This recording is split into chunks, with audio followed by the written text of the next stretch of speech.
महापालिकेच्या आरोग्य केंद्रामध्ये जन्मलेल्या बाळापासून ते 6 महिन्यापर्यंतच्या बाळापर्यंत वेगवेगळ्या प्रकारचे डोसेस दिले जातात। परिस्थिती सध्या अशी आहे की रोटाव्हायरस हा एक डोस आहे, तो अवेलेबल नाही गेले 3 महिन्यापासून। लहान मुलांच्या आरोग्याचा खरं म्हणजे हा प्रश्न आहे।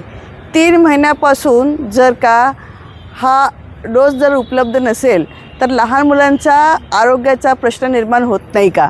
कारण एक लस तर दुसरे लस या दोन्ही लसींच्या मध्ये 45 दिवसाचंच अंतर असणं गरजेचं आहे असं महापालिकेचेच आरोग्य अधिकारी सांगतात। 45 दिवसाच्या आतच तो डोस दिला गेला पाहिजे, परंतु आज परिस्थिती अशी आहे की 3 महिने झाले हा डोसच अवेलेबल नाही आहे। मग नंतर जर तो डोस दिला गेला तर त्याचे परिणाम इफेक्ट किती होईल हे सांगता येत नाही। अतिशय गंभीर बाब आहे ही। लहान मुलांच्या आरोग्याच्या बाबतीत जर इतकं दुर्लक्ष होत असेल तर हा कोणत्या प्रकारचा कारभार महापालिकेत झाला याच्यावरती प्रश्नचिन्ह निर्माण होतं।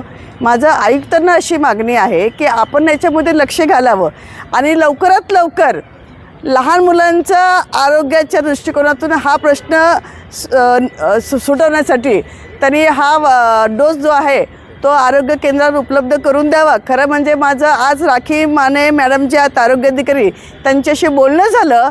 मला आश्चर्य एका गोष्टीचं वाटलं, मी जेव्हा त्यांना फोन केला तर त्यांना त्याची कल्पनासुद्धा नव्हती की ते डोस आज अवेलेबल नाही 3 महिने झालं। म्हणजे आरोग्य अधिकाऱ्यांचं सुद्धा इतकं जर का दुर्लक्ष होत असेल तर मग या पालिकेच्या अजब कारभारावरती खूप मोठे प्रश्नचिन्ह निर्माण होतात। म्हणून माझ्या आयुक्तांच्याकडे मागणी आहे की त्यांनी तत्काळ याच्यामध्ये लक्ष घालावं आणि हा जो रोटाव्हायरस आहे इंजेक्शन ते उपलब्ध करून द्यावं ही विनंती।